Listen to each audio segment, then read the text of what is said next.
saying here today.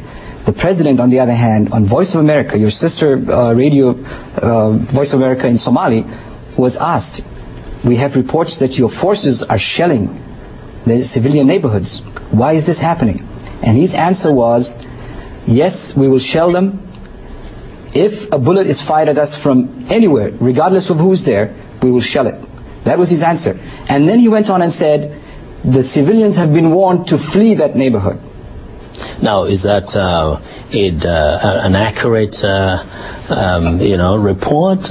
Is said to have come from the president himself? I do not think a head of state who was elected to bring a peace and stability in Somalia will openly said we are shelling his own people. It's actually contrary to that. He was elected in order to pacify this country. Just hold on. You have your time. Mm-hmm. He was elected. There's no elections. He was elected officially in the eyes of the international community, a very democratic process. A president who came through a democratic process will not continue to shell his own people. The fact remains the president shares the pain and suffering of people of Mogadishu.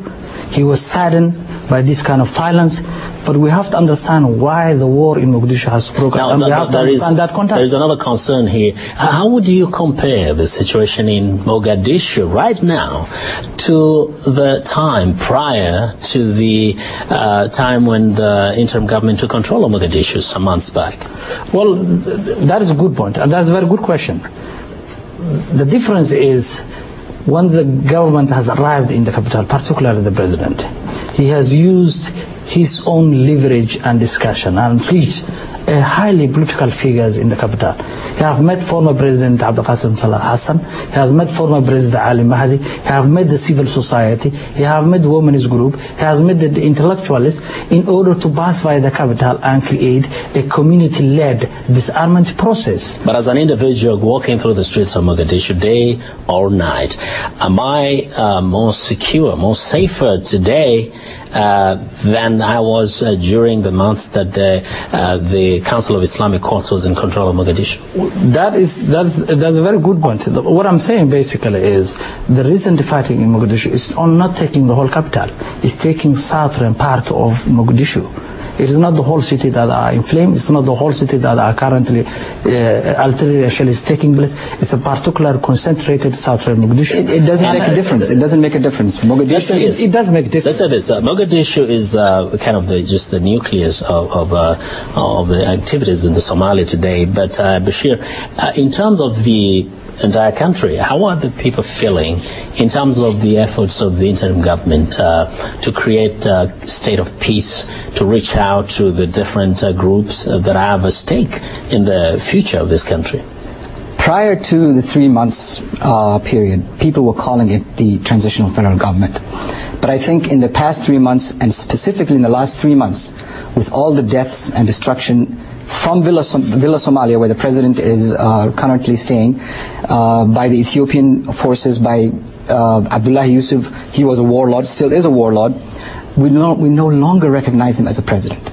We no longer recognize the government. In fact, we are appealing to all Somalis who are in that government, who have any principle, should resign and leave that government. There are people who did appoint or elect or select, if you want.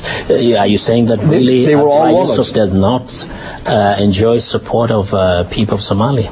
A section of exactly. The people of Somalia. Good point. Why is he asking for peacekeeping forces or Ethiopian forces or other forces if he has the support of the people? He does not. He was selected in Kenya by 270 people that were brought together by IGAT. Most of them were named by the warlords themselves. Abdullah Yusuf, being one of the biggest warlords, got to name 60 of those people. Right? So it's a government by the warlords, for the warlords, and working in the interest of the warlords. And actually, yes, if you may conclude your thought there. Yeah, and I would like to say, the people of Mogadishu today cannot even hear Abdullah Yusuf's name. And if he felt sorry about what happened, how come he's not speaking out about that? How come his ministers are not speaking about that? There was to be a conference in Mogadishu, a big conference to try and reconcile the different groups. And this was postponed today by President Abdullah Yusuf himself today. And he said because of security concerns in Mogadishu. Now, sources are saying that he's saying the conference could take place in mid-May. What guarantees are there that there will be a state of peace that would permit a conference like this to go on if the current trend of events continues? Let me first revisit the statement made by my colleague, a good friend of mine, Bashir, about the issue of peacekeeping. Yes. Both of them have served the previous government under Abdulqasim Salat Hassan. The President Abdulqasim Salat Hassan has requested the international community to bring a peacekeeping force in Somalia in 2001.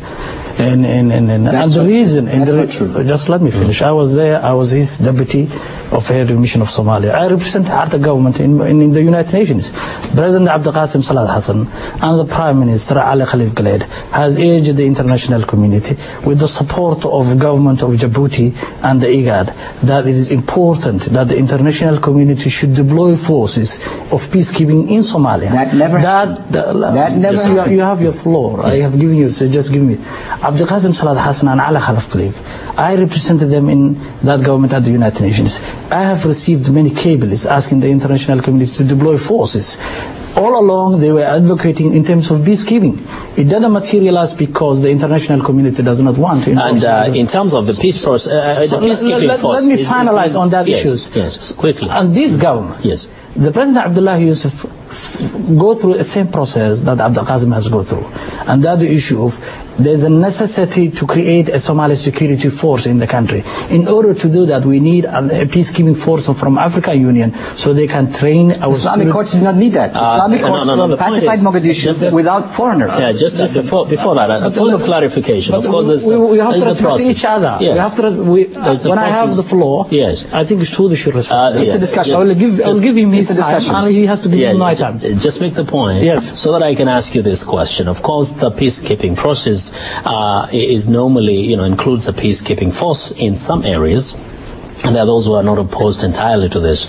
But at the same time, some are wondering, where does the Ethiopian forces fall in this arrangement? Apparently, there is so much agitation that has been caused by the Ethiopian forces in Mogadishu. The Ethiopian force is very clear. You have to understand, we are respected by the international law.